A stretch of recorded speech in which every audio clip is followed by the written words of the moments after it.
Hey guys, what's up? Hunt Fitness. I want you guys to know that the camera is propped up on a Pop-Tarts box right now. Who would have thunk that? Anyway, I wanted to talk about something that came up a little bit today, and that is the safety of CrossFit. Now, this isn't anything new. If you've been around the fitness industry, you've probably read the articles, seen the videos, people talking about how CrossFit is unsafe, and you guys know it. This is just gonna be a quick video. I'm just gonna talk about things real quick, just bang on a few things. One, the form. Everyone always talks about CrossFitters that use bad form, and that is completely true. I put that in one of my articles before. Yes, whenever you put a time value on an exercise, so for instance, if I tell you to do 10 push-ups, you can probably do 10 push-ups with pretty good form. But if I tell you to do 10 push-ups as fast as possible, your form is probably going to break down a little bit.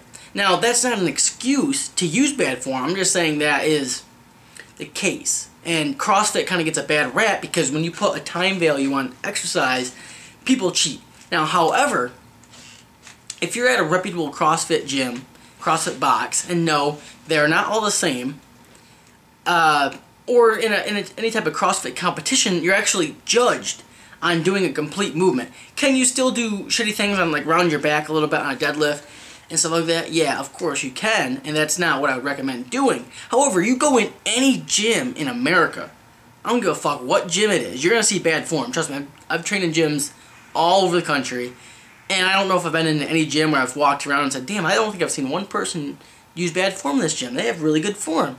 They've all must have had good strength coaches. No, they haven't. They've all gone in and done everything completely wrong. From most of them working with a personal trainer, okay? So, CrossFit gets a bad rap because, mostly I think just because the viral YouTube videos have gone around of CrossFit fails, of people doing Olympic lifts and fucking them up, or doing really rounded back deadlifts, stuff like that. Yeah, that's not good. But, so to talk about bad form, to end it, yes, CrossFitters tend to use bad form. Not all CrossFitters do. However, bad form is not something that's only done in CrossFit. It's done in all gyms. Let's talk about the half reps you see on Instagram and oh yeah, from bodybuilders. Yeah, I actually think bodybuilders probably use the worst form. So when I see bodybuilders talking about CrossFitters using bad form, I literally sit and laugh my fucking ass off. Bodybuilders can't even do a fucking dumbbell row correctly, okay? If you do not know how to do a dumbbell row, don't talk about anybody doing bad form. Or, I don't even want to just say dumbbell rows. Shoulder presses. Bench presses. Okay, that is not... And you're talking about someone rounding their back on deadlift. Yeah, you can get hurt that way. You're not necessarily going to get hurt doing, like, a dumbbell press, but, that's kind of the example, okay? Don't throw stones if you live in a glass house, okay? Anybody who has worked out in the past, even me, yes, I've done exercises with bad form before, especially when I was younger, when I didn't really know how to do good form. I was just kind of concerned with weight, and honestly now I don't even care what weight I use most of the time. If I can't do it with good form, I'm not even going to use the weight. But I laugh when I see people on Instagram posting videos using, like, double weight that they should probably even use, and then do shit form on it. And those are probably some of the same people that will complain about CrossFitters using bad form. Okay. Second topic. I got a little heated there. Second topic. People talk about the CrossFit certification, level 1 certification. I'm not CrossFit certified. I've never been to a level 1 course. However, I do have multiple personal training certifications and a bachelor's degree in exercise science. So when I hear people talk about, yeah, well, people who run these CrossFit boxes, CrossFit coaches, they get certified in a weekend course. And then people talk bad about that. However, this is an industry built on people being able to get an online personal training certification. They don't know shit. You pay $50 and you get a certification. No, a lot of them, some are better than others. I did ISSA, which is one of the better ones. It's more expensive. It's like $500. And you go through the course and take the quizzes and take the comprehensive final.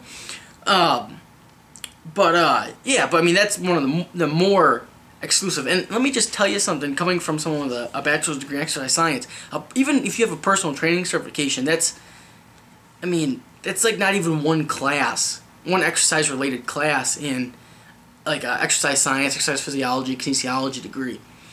And pretty much everybody I've talked to has done a level 1 certification, which is a weekend of hands-on stuff plus a test. I think you're going to learn way more in that than you would a certification. So, and a lot of the people who run gyms and the top people in CrossFit all have exercise science backgrounds. And again, relating back to like just general fitness or bodybuilding, the worst I see are these online coaches, online bodybuilding coaches, who don't even have a personal training degree or certification at some point, no exercise related degree.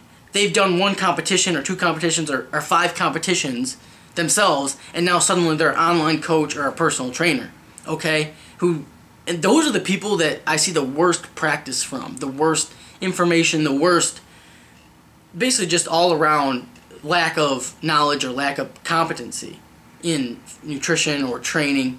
It's not people that have done a weekend course.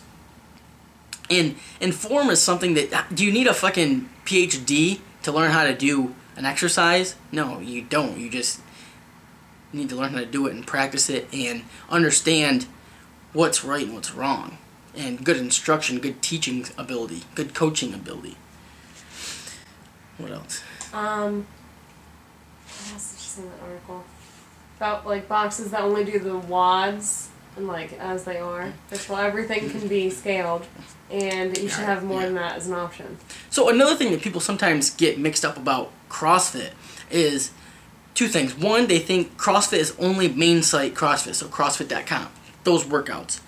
2, people think that all CrossFit boxes follow that and do the same workouts. That couldn't be further from the truth. Pretty much, yeah, a lot of boxes do follow the main site CrossFit, but that's not all they do, and that might not be what most CrossFit boxes do. I think a lot of CrossFit boxes do their own programming or follow different sites where guys who with exercise science backgrounds, really smart individuals on programming, program their stuff. Plus, the top CrossFitters are not just doing WODs. They do a strength program, so basically something that would be almost like what a powerlifter would do, but set up with Olympic lifting or powerlifting or whatever exercise they want to work on in that block, all periodized and programmed.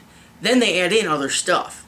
So you can't really look at it as only doing, Olympic lifts for time or doing these long WODs or these short WODs or whatever. It's a culmination of a lot of different aspects of fitness. And that's what makes it great. If you're reading an article by someone who doesn't deadlift, X out.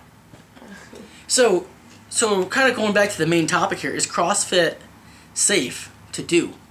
It's as safe as any other training, really.